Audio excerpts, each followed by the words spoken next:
Well, welcome to episode 3 of the Communication Mastery podcast. I'm Mark Burlinson. I'm glad you're with me. In our last episode, episode 2, we talked about that takeaway about the communication mastery journey, where we discover and then we understand, then we adapt, and then we repeat. And this whole podcast is about discovering things about yourself, things about other people that will help you to communicate. Then, as you learn to understand what you've discovered, and I'm going to help you with that as we go along, you can then learn to adapt, to increase your communication IQ, and to communicate more effectively with other people. Now, today in our episode, we're going to zero in on the life languages. This is the tool I use all the time with my communication coaching clients, and I also use it when I'm working with businesses and nonprofits as well.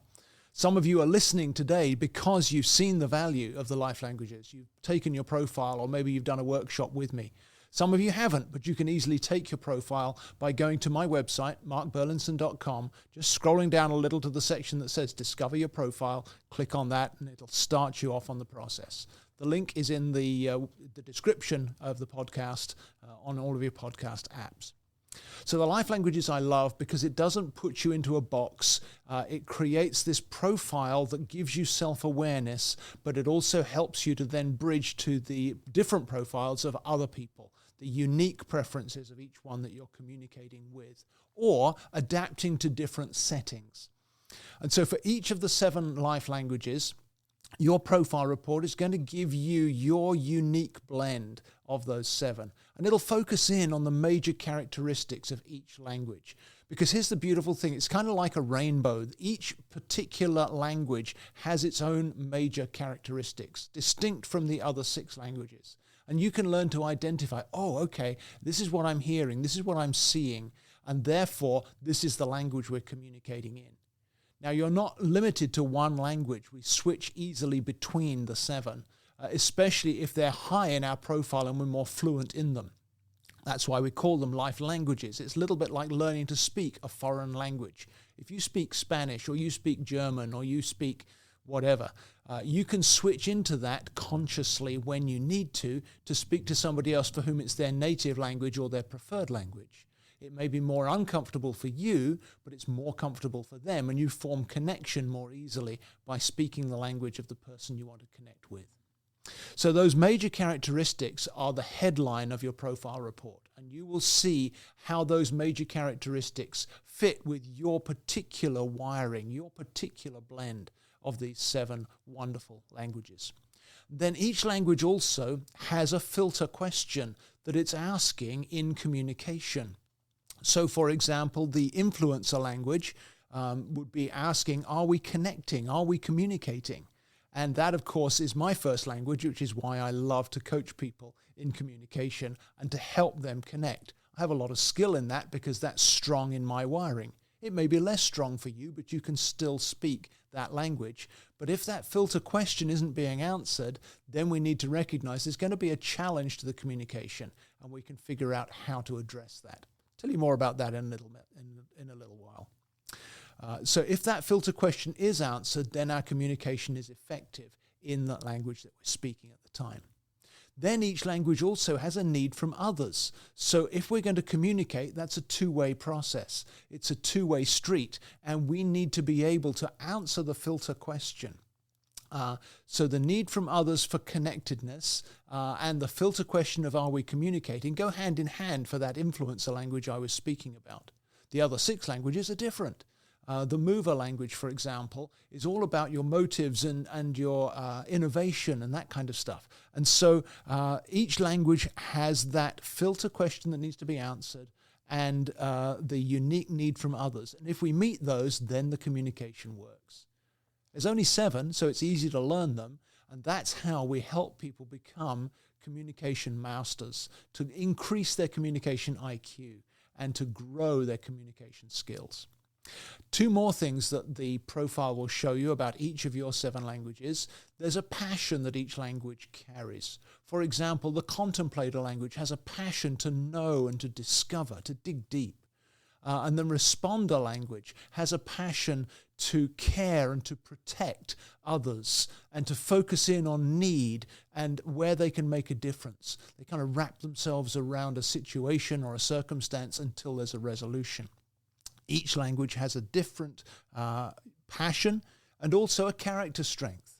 So the contemplator language, the character strength would be loyalty, where you know if that language is strong in your profile and you've discovered something that's worth committing yourself to, you're going to be very loyal to that cause or to that person or to that idea. The mover language carries the character strength of courage. And so if there's a challenge to meet, that's the language we want to draw on to put out that courageous strength that language carries. There are many others. I won't go into all of them now, but those 4 key things that the life language profile shows you for yourself will give you insight, give you self-awareness, which is so valuable. You can't really communicate without self-awareness first. If I don't understand how I'm wired, how can I connect with you? Once I understand myself, then I can begin to invest in understanding you on this same level with these same scientifically proven tools, so that we can connect in a more effective way. So your profile can tell you all kinds of things about you. And firstly, as I've already said, your unique blend of these 7 languages is specific to you. How much of each language do you speak in today's world, in where you are today? It's like a snapshot, if you like. Sometimes I use the analogy that it's like your high school yearbook photo. We capture it as you, but you look different from that today. So if we took another photo today, today's photo would be you today. We can still see similar characteristics in you when you graduated high school. But the profile gives you a snapshot of who you are today and how your blend works out today in these 7 preferred communication styles. Nobody else has the profile that you have. And so understanding yourself is that valuable self-awareness. And I think I've spoken in previous episodes about how, I think it was the Harvard Business Review, had an article a few years back that as they studied executives in business, they found that self-awareness was just as valuable as an MBA in business success, because people who are not self-aware are incapable of making effective connection with other people. So that's why I love this tool, because of the self-awareness it carries. I remember still very clearly the very first time I took my profile. And although I love profiling tools, this was the first one I found that I felt really gave me validation for how I'm wired, how I operate. It really understood me. And I hadn't registered as I took the profile exactly how it was doing that. In fact, I still don't understand exactly how it does it, but I do know that it works and it captures how I'm wired and what the blend is for today. So I felt truly validated as an individual. That gave me the confidence to reach out to others. You remember my story in episode 2. Go back and listen to that if you haven't heard it. But this made a huge difference to me and also in my relationships. And so being validated as an individual is the first gift that your profile gives you. It captures how you are and who you are. And because each language has specific qualities and specific characteristics, you can learn all 7 languages and you can become more fluent in each of those languages. For example, some filter questions may be more prominent for you than for other people. Some of your needs from others will be more noticeable in interactions than others. And even though you have all 7 languages in your profile, you can bring the right language to the fore for the interaction that you're having, whether it's with an individual that you meet every day, or whether it's with a stranger and you want to make a connection, you want to make a sale maybe, you want to create a connection that you can understand them better. Or maybe it's with a group of people and you want to know how to become more effective in that group, to bring what you have to offer in a way that the group can benefit. All of these things come from understanding the 7 languages and listening carefully in the interaction, watching for words, watching for actions to see which language are we communicating in right now. So, for example, I mentioned that filter question, are we connecting, earlier on. The that's the influencer languages filter question, but the contemplator language would be very different. The contemplator language would be asking, am I interested in this? So if you've got one person speaking influencer, wanting to feel connected, but another person speaking contemplator, and for some reason I haven't presented the interaction to them in a way that interests them, well, they may switch off. They may still be in the room, but they've gone off to think about something else inside their head, so that the connection then isn't formed and we miss each other. If we understand some of these key truths about the languages, then we can figure out how to bridge rather than leave each other in separated silos or boxes. So that's the first thing. Your unique blend of the 7 languages is a gift to you when you get your profile report. But the second thing, as I've said before, you're not just 1 out of 7, you actually have all 7 languages. And even your lowest language will come into your communication, if not daily, at least weekly. And that means that you can learn to communicate more effectively as you bridge from your maybe 1, 2, or 3 preferred languages into some of the others. We'll talk more about that in our next episode, but let me give you an example. Probably my lowest language on average in my profile, as I've taken it over the years, would be the mover language, which is all about raising the standard, innovating, bringing justice, and making sure things are as they should be. And that's not a strong suit in my profile, but I've been in situations where I've had to step into that. I remember in one work situation one time, and I won't give you all the details because that wouldn't, let's just protect the guilty by not naming names or being too specific. But I had an employee in my team on one occasion who really didn't fit and was constantly pushing against the leadership I was giving. And my wiring would be to want to include and encourage and bring out the best and develop a plan for the future. But this person wasn't interested in that. They just simply wanted to criticize and resist and object all the time because they thought they knew better. But I was the boss and they were the team member. And so in the end, I had to bring my mover language up. And when they said, I just don't feel like I fit around here, I had to say, no, you're right, you don't fit. And we will pay you through the end of the month, but you finish work today, you're fired. That doesn't come naturally to me, but I had to pull up that language to speak that as directly as was needed because this person was a high mover in their profile and they needed that directness.